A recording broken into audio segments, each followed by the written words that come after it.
The fire broke out, believed to have broken out in the basement of the church. Crews were telling us that when they got here, the flames were so intense, this fire so large, the entire church was fully engulfed, and they had to retreat. They said that the church was in imminent danger of actually collapsing on them, so they had to try and fight this fire from the outside, and instead of trying to save it, they realized that it was going to be a complete loss. Another 182 graves have now been discovered at former Indigenous schools, the third such find since May. The remains are believed to be of students between 7 to 15 years old. Some bodies were buried in shallow graves only 3 and 4 feet deep. They were found near Cranbrook in British Columbia.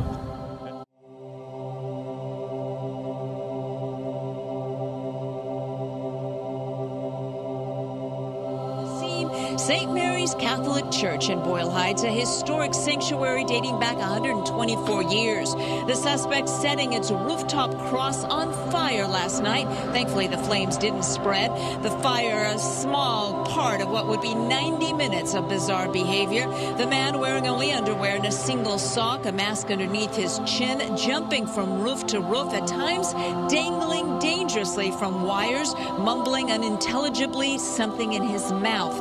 It was quite the challenge. No matter if this is just a building, it's something that means to everybody in this village. Rosalind Daniels and her family could feel the heat on their skin as fire destroyed an Anglican church. The fire on Gitwangak First Nation, the latest in a spate of suspicious fires after multiple unmarked grave sites were discovered at former residential schools. The arson and vandalism being condemned by Indigenous leaders. Beta of the Royal Canadian Mounted Police said in a statement, and I quote, "Both churches have been destroyed. The fires are suspicious and the authorities are looking to determine any possible connection to the church fires in both the Pentagon and the Olivia on the 21st of June 2021. Now, 2 other Catholic churches had been destroyed in fires a week ago on the day when Canada marks the National Indigenous Peoples Day. No arrests have been made so far.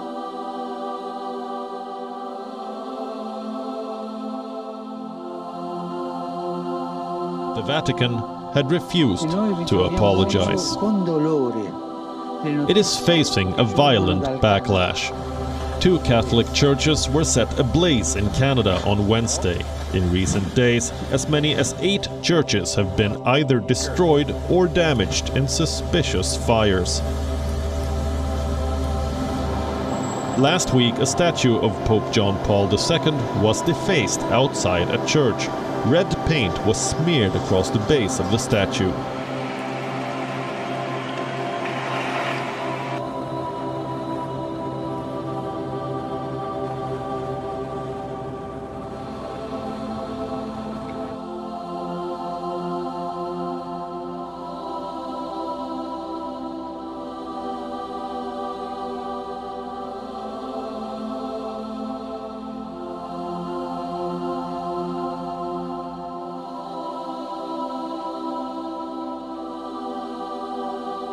Churches across the country have been targeted in a series of vandalism or arson attacks in recent weeks, following the discovery of unmarked graves near residential schools operated by the Catholic Church.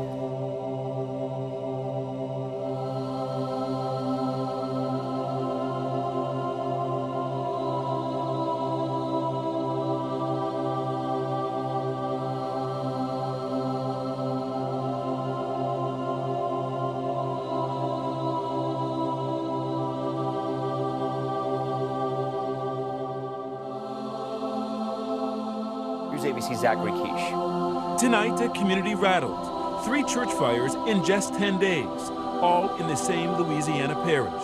The fires, being investigated as possible arson, have targeted African-American Baptist churches. Local fire marshals and federal authorities responding after the most recent inferno at Mount Pleasant Baptist Church.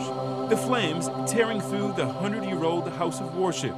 Tonight, the state's fire marshal telling ABC News they are classifying the St. Landry Parish fires as suspicious. There are absolutely suspicious elements that have led us to believe that this is a crime. Officials say they've discovered several common patterns with 2 other church fires. After seeing St. Mary's Baptist burned to the ground, the pastor remains rooted in the support of faith and family. What's done in the dark will come to the light.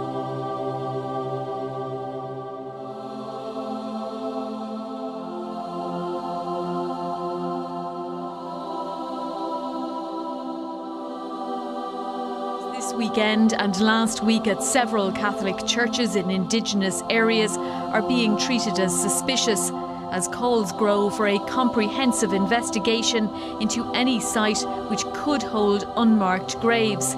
Some estimates suggest that up to 6,000 children died in the residential school system, many of whose remains have never been returned to their families. Fiona Mitchell.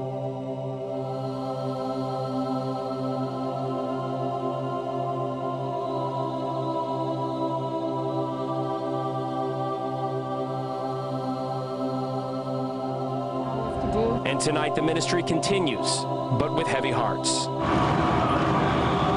The FDNY says the abandoned building and the second structure that caught fire are total losses. The church, badly damaged. Not clear yet if it will have to come down. It stood here for more than a century. Just 5 minutes after the fire started, this is what the corner of 2nd and 7th looked like. The flames had already taken control of an abandoned building, lapping at the walls, burning through everything. From 1 all the way up to 6 alarms, 44 units battling at once, 200 firefighters working now on 3 buildings. On arrival, we had... The 2 fires took place in the early hours of National Indigenous Day.